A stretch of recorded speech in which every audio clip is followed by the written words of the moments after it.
अस्सलाम वालेकुम नाज़रीन, आपको अपने चैनल में वेलकम कहती हूँ। शुरू करती हूँ अल्लाह के नाम से जो बड़ा ही मेहरबान और नहायती रहम करने वाला है। एक हदीस में आता है कि क़यामत के दिन एक आवाज़ देने वाला आवाज़ देगा, अक्ल वाले लोग कहाँ हैं, अक्ल वाले कहाँ हैं। लोग पूछेंगे अक्ल वाले कौन हैं?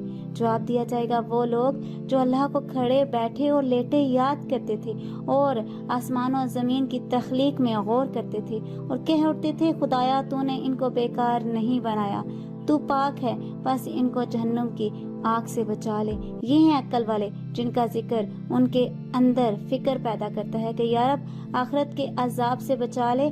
यानी वो सारे गौर व फिक्र के नतीजे में अल्लाह की अजमत और हैबत के कायल होते हैं।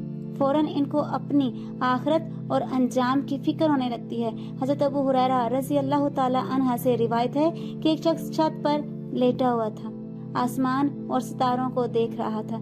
देखते देखते उसके दिल में अल्लाह की ऐसी हैबत आई, ऐसा अजमत का एहसास हुआ कि बोला, खुदा की कसम मुझे यकीन है कि तुम्हारा पैदा करने वाला कोई है, तुम खुद नहीं बने।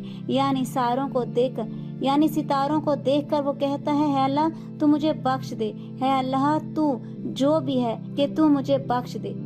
इसे कोई पता नहीं कि पैगंबर कौन है, किताब क्या है, सिर्फ निशानियों को देखकर अपने रब को पहचान रहा है।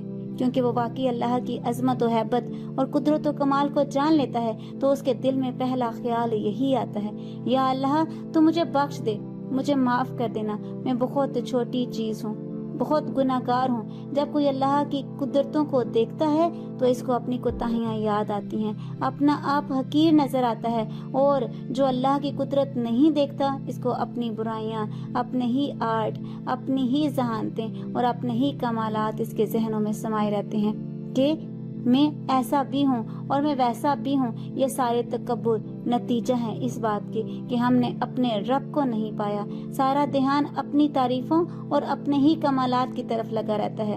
इसमें एक और बात ये भी है कि तन्हाई में याद करना, रब को अपने अंदाज में याद करना, और वाकई ही याद करना किसी रटे रटाए जुमले की शक्ल में नहीं या किसी बने बनाए सांचे के तरीके पर नहीं, बल्कि हकीकी मायनों में रब को याद करना।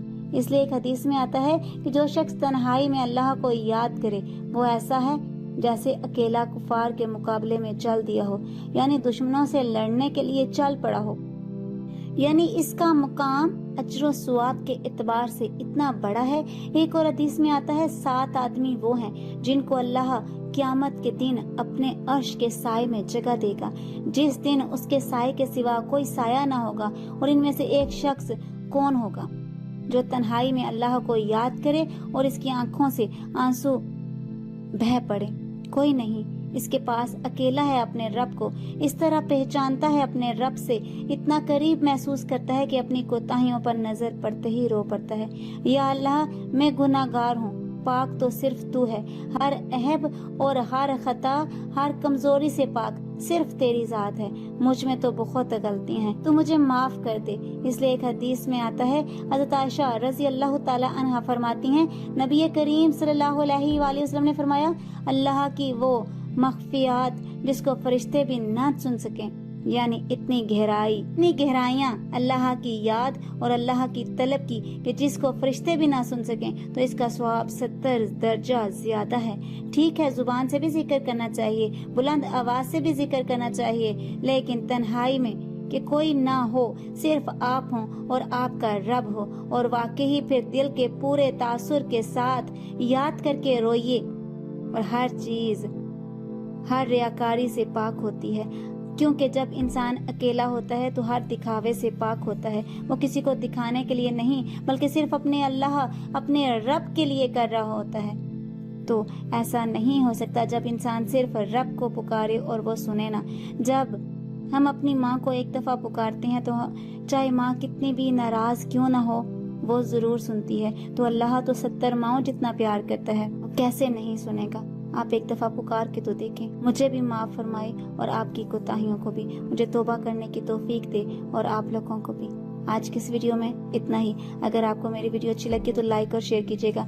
اگر میرے چینل پر نئے ہیں تو سبسکرائب کر لیں, ساتھ والے بیل کے آئیکن کو کلک کر لیجیے گا تاکہ میری ہر نئی آنے والی ویڈیو کی اپڈیٹ آپ تک پہنچتی رہے. اپنا رکھیے گا بہت سا خیال اور رکھیے گا مجھے اپنی دعاؤں میں یاد. ملتے ہیں اگلی ویڈیو میں, تب تک کے لیے اللہ حافظ.